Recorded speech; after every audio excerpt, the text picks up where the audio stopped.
त्या बायका बी सांगत होत्या की गावात लई उंदीर झालेत म्हणून. थांब, मी ह्यांना सांगून येते. अव,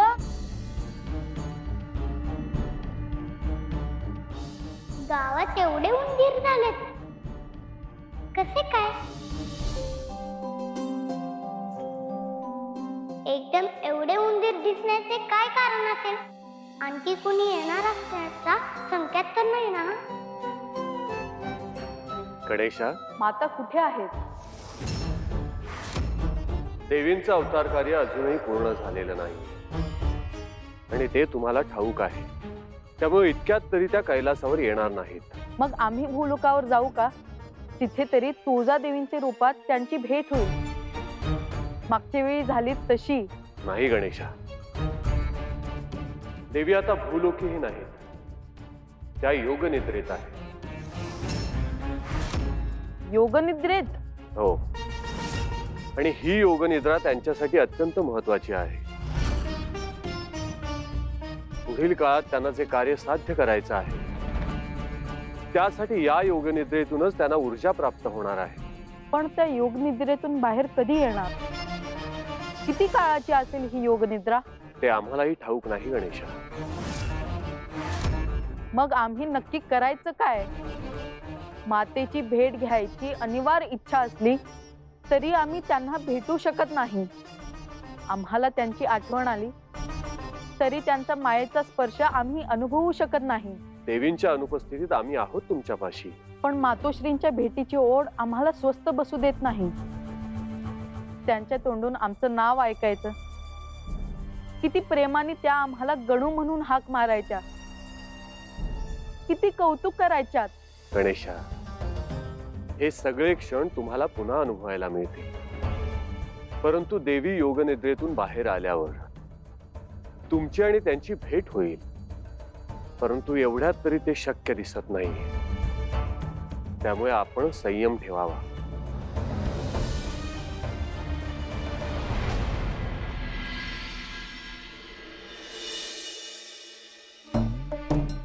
माझी पगडी कुठे गेली? ते उपरनं बी दिसत नाही. एक वस्तू जागेवर सापडेल कधी? तुला किती वेळा सांगितलं माझ्या वस्तूंना हात लावत जाऊ नको म्हणून? आता निस्ती पाहत काय उभी राहिलीस? अगं कुठं आहे ते सांग ना. तुम्हाला ज्या ज्या वस्तू पाहिजे आहेत त्या समजा समोरच ठेवल्या आहेत. आता तुम्हाला 3दा सांगून झालं, तुम्हाला दिसत नाहीये त्याला आम्ही काय करायचं? हा बरं बरं, सांगितलं असशील. परत एकदा सांगाय काय झालं तुला? आणि तुला हसाय काय झालं का? आधीच मला इथं काही सुधारणा झालंय. लई चिंता वाटायला लागली. समध्या गावासमोर कथा सांगायची आहे, ती बी देवी यायची. सोपं काम आहे वय ते? काजव्यानं सूर्याला उजेड दावण्यासारखं आहे ते. माझं काही चुकलं तर? समध्या गावासमोर माझं हसं झालं तर? तुमचं असं कसं होईल बाबा? तुम्ही तर किती छान गोष्टी सांगतात. अगं ते हित तुमच्यापाशी. समध्या गावासमोर सांगायचं म्हणजे तरी पण तुम्हाला जमेल. सूर्य दिवसा सगळ्यांना उजेड देतो, पण रात्रीच्या अंधारात कधी कधी काजव्यांचा उजेड सुद्धा आपल्याला रस्ता दाखवायला पुरेसा असतो ना. अव, बरोबर बोलती आहे आपली लेक. तुम्ही गोष्ट सांगायला लागलात ना की समदे एकदम तल्लीन होऊन ऐकतात बघा. समधी माणसं मानं डोलवतात. मद्राजाच्या कैदेत असताना बी मी ऐकलं आहे. समद डोळ्यांनी बघितलं आहे मी माझ्या. आणि समधे भक्तच आहे तुळजाईचे. तिच्या गोष्टी ऐकायला समध्यांना आवडतच की. बाबा,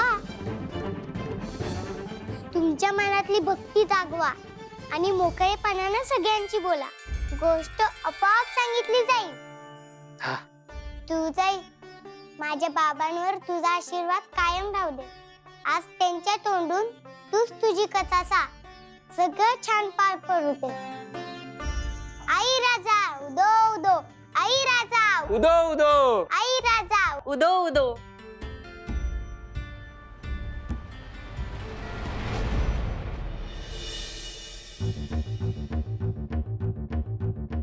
दैत्यमातांचा विजय असो. दैत्यमाता मद अजूनही इथं आलेला नाही. जगदंबाला अंध केल्याचं आपण कालच पाहिलं. पण पुढे काय झालं?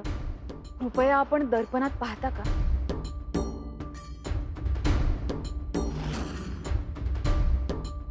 तुझी शक्ती अफाट, तुझी खोली अथांग, भेद काळाचा पटल, जगदंबा कुठे ते सांग.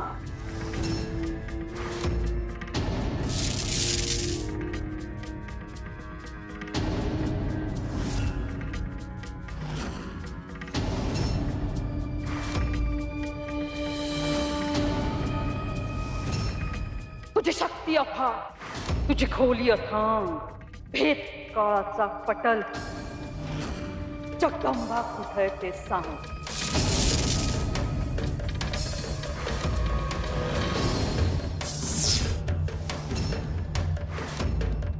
तंत्र मंत्र सामर्थ्यम दर्शमाम दर्शमाम.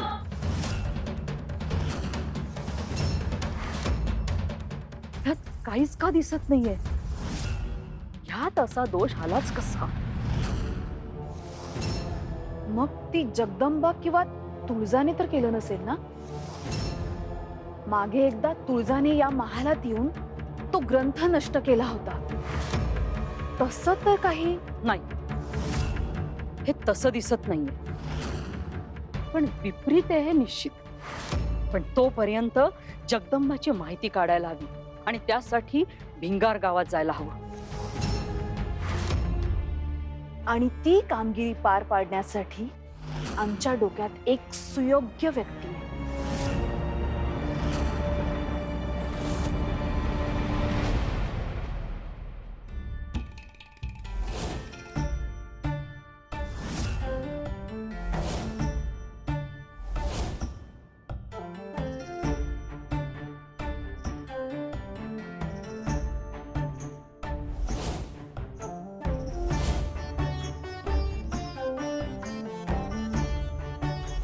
नारायण नारायण नारायण नारायण.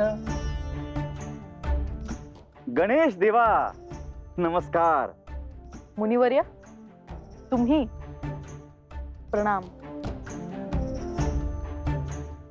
गणराया, अहो काय झालं? नाही, इतर वेळेस आपण उत्साही असता, आनंदी असता, एकदम प्रसन्न असता. मग आज असे उदास का दिसताय? मातेची आठवण येते नारद मुनी. नारायण, तरीच रात्री आमच्या स्वप्नात आल्या होत्या पार्वती माता. आमच्यासाठी खास पदार्थ केलेत, जेवायला वाढलं, प्रेमानं आमच्यासाठी आमच्या आवडीचे मोदक सुद्धा केलेत. नारायण, अहो गणराया, म्हणजे स्वप्नातही तुम्हाला मोदकच दिसतायत. वा वा वा, छान छान. ते महत्वाचं नाही हो मुनिवर. मग स्वप्नात पार्वती माता आल्या हे जास्त महत्वाचं आहे. आम्हाला त्यांना भेटावंसं वाटतंय, त्यांना पाहावंसं वाटतंय, पण त्या योग निद्रेत आहेत. हो, आम्हाला पूर्णपणे कल्पना आहे त्याची. आणि बर का गणराया, जोपर्यंत माता पार्वती त्यांच्या योग निद्रेतून बाहेर येत नाहीत, तोपर्यंत त्यांची आणि तुमची भेट होणं शक्य नाही. नारायण, असं नका म्हणू हो मुनिवर. आम्हाला त्यांना आताच भेटायचं आहे. काय करू? काहीतरी मार्ग सुचवा ना. आम्ही मार्ग सुचवू? अहो गणराया, आमची थट्टा करताय का काय? अहो, तुम्ही साक्षात बुद्धीची देवता आहात. माता पार्वतीचं दर्शन कसं घ्यायचं, त्यासाठी कोणता मार्ग काढायचा, हे आमच्यापेक्षा आपण जास्ती योग्य जाणता, नाही का? आता आठवा बरं, तुम्ही आणि तुमचे बंधू कार्तिकेय यांनी पृथ्वी प्रदक्षिणेचं आव्हान स्वीकारलं होतं. आणि त्यावेळेस कार्तिक स्वामी मयुरावर आरूढ होऊन निघाले पृथ्वी प्रदक्षिणेला. आणि आपण, नारायण, अहो काय युक्ती सुचली तुम्हाला? माता पार्वती आणि प्रभू महादेव हेच आपले विश्व आहेत असं समजून तुम्ही त्यांनाच प्रदक्षिणा घातलीत आणि ही स्पर्धा युक्तीनं जिंकलीत. आम्ही विसरलो नाहीत बरं. आता अशीच एखादी युक्ती सुचवा, काहीतरी शक्कल लढवा, जेणेकरून तुमची आणि माता पार्वतीची भेट घडून येईल. थट्टा करताय ना मुनिवर? नाही गणराया, अहो यात थट्टा ती कसली? बघा, थोडा विचार करा, तुम्हाला नक्कीच काहीतरी युक्ती सुचेल. तुम्ही साक्षात बुद्धीची देवता आहात. काहीतरी शक्कल लढवा, जेणेकरून तुमची आणि माता पार्वतीची भेट घडून येईल. येतो. नारायण नारायण नारायण नारायण.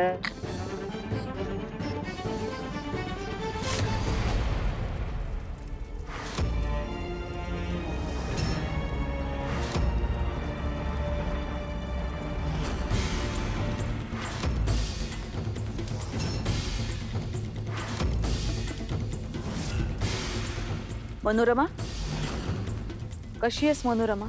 सम्राज्ञी, सम्राज्ञी, सम्राज्ञी मला क्षमा करा. सम्राज्ञी, माझं चुकलं, पण भयानक अंधाऱ्या काळ कोठडीतून मला बाहेर काढा.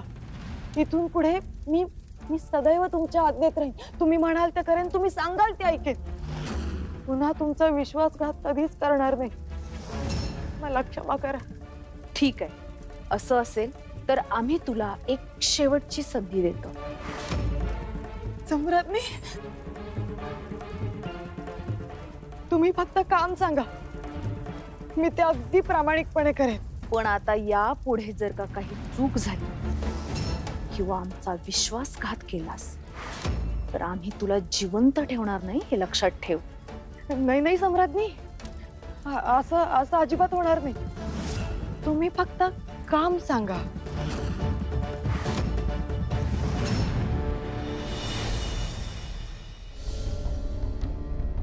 कुठं निघाला सर? धनाजीरावांचा निरोप आहे, देवळात बोलवले. तू बी चल माझ्या बरोबर देवळात कार्यक्रमाला. जनक बाबा देवीची गोष्ट सांगणार आहेत.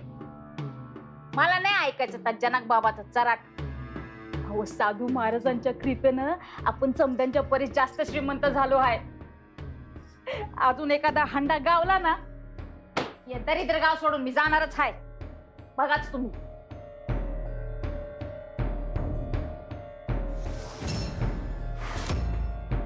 अहो, याच्यातलं सोनं आणि मोरा कुठं गेल्या?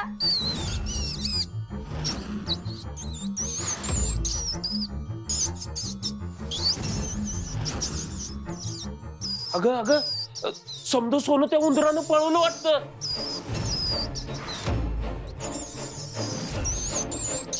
जाळे मेले उंदीर, समजा माझं सोनं पळवलं. दरिद्र केलं यांनी मला. आज या उंदरांना सोडायची नाही म्या. अगं जाऊ दे ते सोनं, ज्याचं होतं त्याच्याकडे गेलं. असं फुकटचं मिळालेलं काय बी पचत नाही सुंदरी. माझं होतं ते. उगा मला अक्कल शिकवू नका.